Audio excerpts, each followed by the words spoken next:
ગાંધીનગરમાં મુખ્યમંત્રી ભૂપેન્દ્ર પટેલની અધ્યક્ષતામાં કેબિનેટ બેઠક મળી હતી અને આજ કેબિનેટ બેઠકની અંદર ઘણા બધા અગત્યના નિર્ણય કરવામાં આવ્યા છે। ખાસ કરીને હવે ગુજરાતને નવા 17 તાલુકા મળવાના છે તેવી વાત છે તે પણ સામે આવી છે। વિગતે ચર્ચા કરીએ સમગ્ર વિષયની અને ખાસ કરીને આ તાલુકા કયા છે તેના વિશેની પણ વાત કરીએ। નમસ્કાર, હું હંસિની અને તમે જોઈ રહ્યા છો નિર્ભય ન્યૂઝ। ગુજરાત સરકાર છેલ્લા ઘણા સમયથી ઘણી બધી એવી બાબતો છે કે જેને લઈને અવારનવાર ચર્ચા કરતી હોય છે, ત્યારે હવે ગુજરાતમાં સ્થાનિક સ્વરાજની ચૂંટણીઓ પહેલા રાજ્ય સરકારે નવો દાવ ખેલ્યો છે। આજે ગાંધીનગરમાં મળેલી કેબિનેટ બેઠકમાં નવા તાલુકાઓની રચના માટે ચર્ચા કરવામાં આવી હતી। મુખ્યમંત્રી ભૂપેન્દ્ર પટેલની અધ્યક્ષતામાં યોજાયેલી કેબિનેટ બેઠકમાં આ મુદ્દે ચર્ચા કરવામાં આવી હતી। 17 નવા તાલુકાઓની રચના માટે મંજૂરી આપી છે અને જાન્યુઆરી અથવા તો ફેબ્રુઆરીમાં યોજાનારી ચૂંટણીમાં હવે નવા તાલુકાઓનો સમાવેશ કરવામાં આવશે એવી પણ વાત છે તે ખાસ કરીને સામે આવી રહી છે।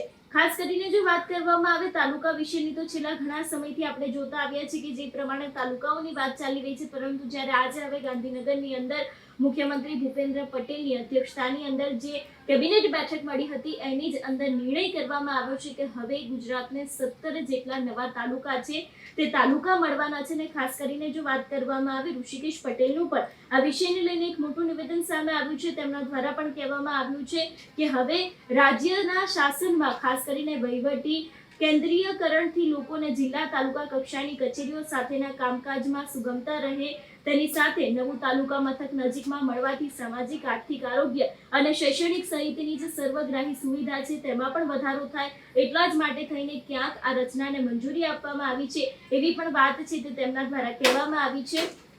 ખાસ કરીને જો વાત કરવામાં આવે ઋષિકેશ પટેલનું પણ ક્યાંક આ વાતને લઈને એક મોટું નિવેદન સામે આવ્યું છે। સૌથી પહેલા તો નિવેદન ઉપર નજર કરીએ। રાજ્યના વહીવટી વિકેન્દ્રીકરણથી જિલ્લા તાલુકા કક્ષાની કચેરીઓ સાથેના કામકાજમાં સુગમતા રહેશે। નવા તાલુકા મથક નજીકમાં મળવાથી સામાજિક, આર્થિક, આરોગ્ય અને શૈક્ષણિક સહિતની સર્વગ્રાહી સુવિધાઓમાં વધારો થાય તેમજ અંતરિયાળ ગામોમાંથી તાલુકા મથકે આવવા જવાના સમયમાંથી સમય, શક્તિ અને નાણાંનો વ્યય પણ અટકશે। તત્કાલીન મુખ્યમંત્રી તરીકે તાલુકા એકમને વિકાસ અને વહીવટમાં વધુ સશક્ત બનાવવા માટે એટીવીટી આપણો તાલુકો વાઇબ્રન્ટ તાલુકો તાલુકાની વિભાવના આપી હતી પ્રધાનમંત્રી મોદી સાહેબે, અને 2013માં નવા 23 તાલુકાઓની રચના કર્યા પછી પ્રથમ વખત 17 નવા તાલુકાઓની આ રચના કરવાનો આદરણીય ભૂપેન્દ્રભાઈ પટેલ સાહેબે નિર્ણય કર્યો છે। નવા 17 તાલુકાઓની રચના થવાથી હાલના 51 વિકાસશીલ તાલુકાઓની સંખ્યામાં 10 તાલુકાઓનો વધાર થશે, જેના થકી વિકાસશીલ તાલુકાઓને મળતી ગ્રાન્ટનો લાભ મળશે।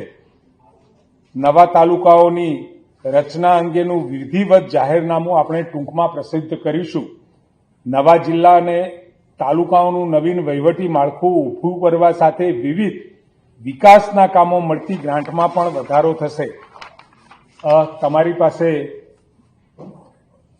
મારી પાસે કેવી રીતે તાલુકાઓની રચના કરી છે એ વિગતવાર હું તમને આપીશ, પરંતુ એક વખતે આપ સૌને પણ એક મૌખિક પણ જાણ મળે એના માટે જે હાલમાં મહીસાગર અને પંચમહાલ જિલ્લો છે એમાં સંતરામપુર અને શહેરા તાલુકામાંથી ગોધર નવીન તાલુકાનું આપણે રચના કરીએ છીએ અને ગોધર એનું સૂચિત મુખ્ય મથક રહેશે।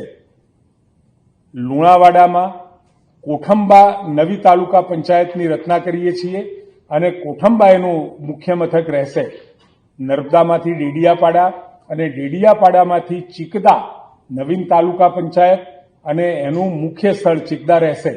વલસાડમાં વાપી ગ્રામ્ય, કપરાડા અને પારડી અને નવીન તાલુકાઓની રચના એમાં નાના પોઢા અને નાના પોઢા મુખ્ય તાલુકા મથક રહેશે। બનાસકાંઠામાં થરાદમાંથી રાહ નવો તાલુકો અને રાહ મુકામે નવું એનું સૂચિત તાલુકા મથક રહેશે। વાવમાંથી ધરણીધર અને એનું મુખ્ય સૂચિત તાલુકા પંચાયત સ્થળ એ ધીમા મુકામે રહેશે। કાંકરેજ ઓગળ તાલુકાના નામે અને થરા એનું મુખ્ય મથક રહેશે. દાંતામાંથી હડાદ અને હડાદ ખાતે જ એનું મુખ્ય મથક રહેશે. દાહોદમાં ઝાલોદમાંથી ગોવિંદ ગુરુ લીમડી અને એનું મુખ્ય મથક લીમડી મુકામે રહેશે. ફતેપુરામાંથી સુખસર તાલુકા પંચાયત અને તાલુકા પંચાયતનું મુખ્ય મથક એ સુખસર મુકામે રહેશે. છોટાઉદેપુરમાંથી જેતપુર પાવીમાંથી કદવાલ નવીન તાલુકા પંચાયત અને કદવાલ એનું મુખ્ય મથક રહેશે.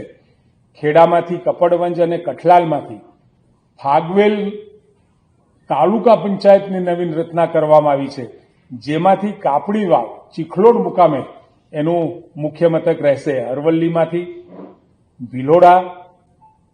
ભિલોડામાંથી શામળાજી નવી તાલુકા પંચાયત તાલુકા મથક શામળાજી રહેશે. બાયડમાંથી સાઠંબા અને સાઠંબા ખાતે એનું મુખ્ય મથક રહેશે. તાપીમાં સોનગઢમાંથી ઉકાઈ નવીન તાલુકો અને એ તાલુકાનું મુખ્ય મથક ઉકાઈ મુકામે રહેશે. સુરતમાં માંડવીમાંથી અરેઠ અને અરેઠ એનું મુખ્ય મથક રહેશે. મહુવામાંથી અંબિકા નવીન તાલુકાનું નામ અને વલવાડા એનું મુખ્ય મથક રહેશે. આમ નવીન 17 તાલુકાઓ બનતા આ વિકાસની પ્રક્રિયા અને વેગ અને સાથે સાથે લોકોને જવા આવવાનો સમય પણ બચશે, નાણાંનો વ્યય બચશે અને વિકાસના વેગને ખૂબ મોટું એવું પરિબળ પૂરો પાડતો આ એક નિર્ણય આદરણીય ભૂપેન્દ્રભાઈ પટેલ સાહેબે લીધો છે. અને બનાસકાંઠા જિલ્લાનું વિભાજન કરીને રચિત બનાસકાંઠા જિલ્લામાં 8 તાલુકામાંથી નવીન 10 તાલુકા થશે, જેમાં પાલનપુર, વડગામ, દાંતા, અમીરગઢ, ડીસા, કાંકરેજ, ધાનેરા અને દાંતીવાડા અને એનું મુખ્ય મથક એ પાલનપુર રહેશે, જેમાં કાંકરેજમાંથી ઓગળ અને દાંતામાંથી હડાદ તાલુકો બનશે. સૂચિત વાવ થરાદ જિલ્લો 6 તાલુકામાંથી 8 તાલુકા થશે, જેનું મુખ્ય મથક થરાદ મુકામે રહેશે, જેમાં દિયોદર, લાખણી, થરાદ, વાવ, સુઈગામ, ભાભર અને મુખ્ય મથક થરાદની રચનાને મંજૂરી આપી છે અને થરાદમાંથી રાહ અને વાવમાંથી ધરણીધર તાલુકો બનશે. હવે જો વાત કરવામાં આવે 17 તાલુકા વિશેની, તો ખાસ કરીને રાજ્યમાં નવા તાલુકા સાથે કુલ તાલુકાઓની સંખ્યા 265 થશે. સંતરામપુર અને શહેરમાંથી ગોધન નવો તાલુકો છે, લુણાવાડામાંથી કોચંબા, તેની સાથે ડેડિયાપાડામાંથી ચિકદાર, વાપી અને કપરડાના પારડી તાલુકામાંથી નાના કોઢા નવો તાલુકો બનશે. થરાદમાંથી રાહ નવો તાલુકો બનશે. વાવમાંથી ધરણીધર નવો તાલુકો બનશે. કાંકરેજમાંથી ઓગળ નવો તાલુકો બનવાનો છે. દાંતામાંથી હળાદ નવો તાલુકો બનશે. એવી જ રીતે ઘણા બધા એવા તાલુકા છે 17 જેટલા કે જે હવે ક્યાંક બનવાના છે. ખાસ કરીને ઋષિકેશ પટેલનું પણ ક્યાંક આ વિષયને લઈને નિવેદન સામે આવ્યું છે કે લોકોને આની સુવિધા મળી રહે, તેની સાથે લોકોને સુવિધા મળી, એટલે ખાસ કરીને આ વિષયને લઈને ઋષિકેશ પટેલનું પણ મોટું નિવેદન સામે આવ્યું છે કે લોકોને સુવિધા મળી રહે એટલા જ માટે થઈને આ સમગ્ર નિર્ણય છે તેને મંજૂરી આપવામાં આવી છે. તમારું શું માનવું છે આ વિષયને લઈને અમને કમેન્ટ કરીને ચોક્કસથી જણાવજો. તેની સાથે અમારી ચેનલ નિર્ભય ન્યૂઝને લાઈક, શેર અને સબસ્ક્રાઇબ કરવાનું ભૂલશો નહીં. નમસ્કાર.